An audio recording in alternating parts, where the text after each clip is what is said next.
Hello, it's your favorite sports Unc here. Don't forget to hit that subscribe button to join the fastest growing community on YouTube. Remember, Nightcap doesn't happen without you. So please subscribe or you're going to make Ocho. Ocho, back to there was a situation on the sideline, Ocho, that it seemed like, and this is why I was always cautious, Ocho, of being on the sideline and getting animated. Because how is that going to be perceived by the fans or people that's watching at home when the camera's picking up? Because the camera's going to pick it up. When you start doing this right here, Ocho, and you start doing that, you already know the camera. Yeah, absolutely. Hey, Unc, it's 375 cameras out there, man. Yeah, absolutely. Wait, hold on. I didn't see that situation, Unc. I must have missed that.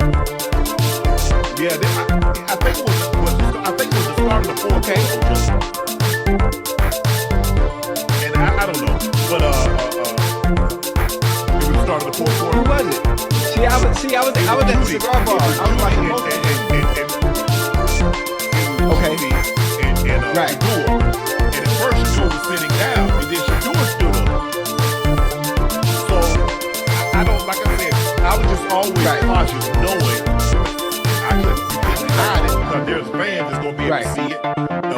Especially on your side, and then the camera's gonna pick it up, and you start to get animated, and you start to do stuff like that. Okay, I understand. That's the quarterback and receiver talk now. You know how that goes. And sometimes it gets animated like that, and we've seen that. Well, you know how people take it. They act like they've never seen that a day in their life. With a quarterback and a receiver, being animated, especially in games. But I knew exactly what you're talking about. I didn't even see it, and I can already picture it in my head.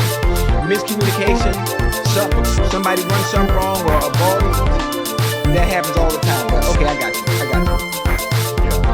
Doing that is he's trying to trick him on something about Kevin Stefanski. Let's take a listen to what try to trip him up, huh? Yeah, I mean, those 4th and 1, those 2 4th and 1s that didn't work. And did you like Kevin having the aggressiveness there, even backed up in your territory?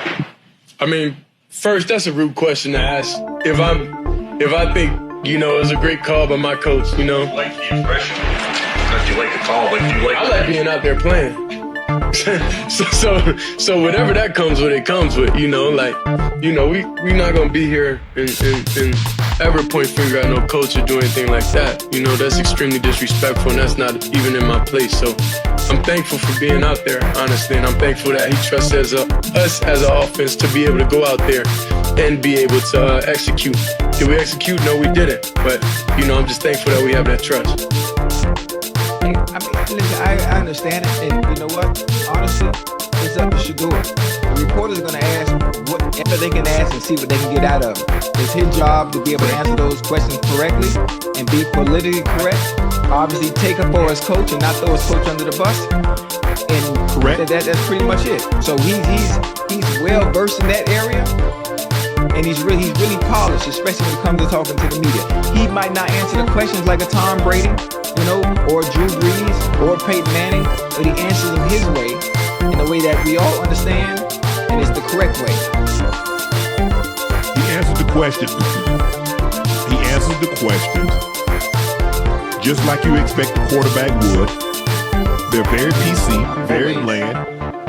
Now, what he did do is something that probably other quarterbacks wouldn't do, is that he says, I don't appreciate you trying to, that's rude.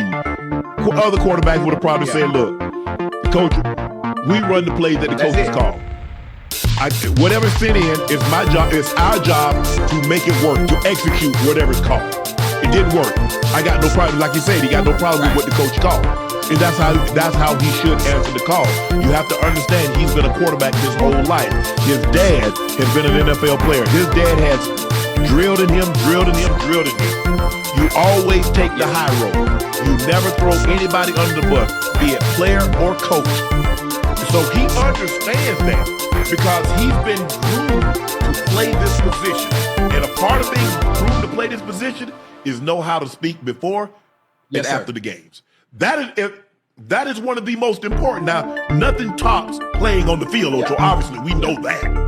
But what you say, how you say it after and before is very, very important. And he's mastered that. He's mastered that part of saying the right thing, the tone in which he says it. He like, hey, that I want to be out there. Yeah, obviously. So I don't have a problem with what he said. They just have to get better. They just have to get better. It's hard, right? Because we are all expecting him to come in and just do something phenomenal, and there's so much little for us fans to work with. And I don't mean that in a disrespectful way. It's just the way the team is built in general. There's only so much you can do with what you have, in that room, especially offensively. And it's just like it's hard. It's hard. I don't know if there are maybe one or two, maybe three quarterbacks in the NFL that you can take off their team right now and put them on the ground, and they can look any better than what they do right now, based on what you have at your disposal as far as weapons is concerned. It's very, very difficult. It's going to take time. It's going to take time. It's going to take pieces. It's going to take hella drafting. Really good drafting. Yeah. Really good drafting and key off-season acquisitions before we see any type of change. You got to get some playmakers. You got to get playmakers outside of him, and that's what you have. You look at the quarterbacks that consistently, look at that. What did that guy? Oh, look at Jalen Hurts. Look at the. I mean, you got to go get players that can make plays. Can I just jump real quick? Can you imagine if you had two number ones over there in Cleveland? Can you imagine? I got a great one for you, Joe. How does Bryce Young look this year? What up?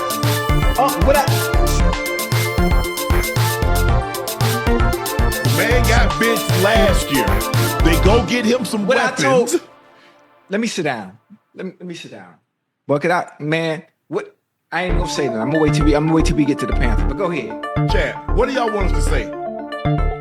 I said it is a bad look when a player and a quarterback or any two players get on and it becomes animated. What do you want us to say? We don't know what was said. Nobody said anything. Shedeur didn't mention it. Did Jeudy say what was said? Did Jeudy say? Did we know what Jeudy said? So what do y'all want us to do? I've said it's a bad look when two teammates on the sideline because the fans see it and the quarterback's gonna see it when two players start to get animated.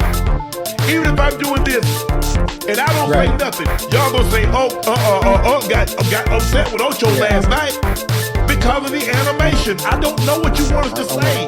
We don't dodge topics. We don't dodge heavy conversation. But what do you want Ocho and I to say when we don't know what was being said? We don't know what caused the animation. The animation. So what do you want us to say? Just go out there on the limb and just arbitrarily when we don't know what was said or what was being discussed? And somebody send me the clip on Twitter. Anybody got it? Send me the clip so I can get a better understanding of what y'all talking about. I'm gonna give it to you in simple terms. My grandpa used to say, boy, you don't have enough information to have an opinion. Yeah. We don't have enough information to have an opinion. So y'all just want me and Ocho just to blow Jeudy up when we don't know what was said. You want us to blow Shedeur up because he stood up. I don't know what you want from us.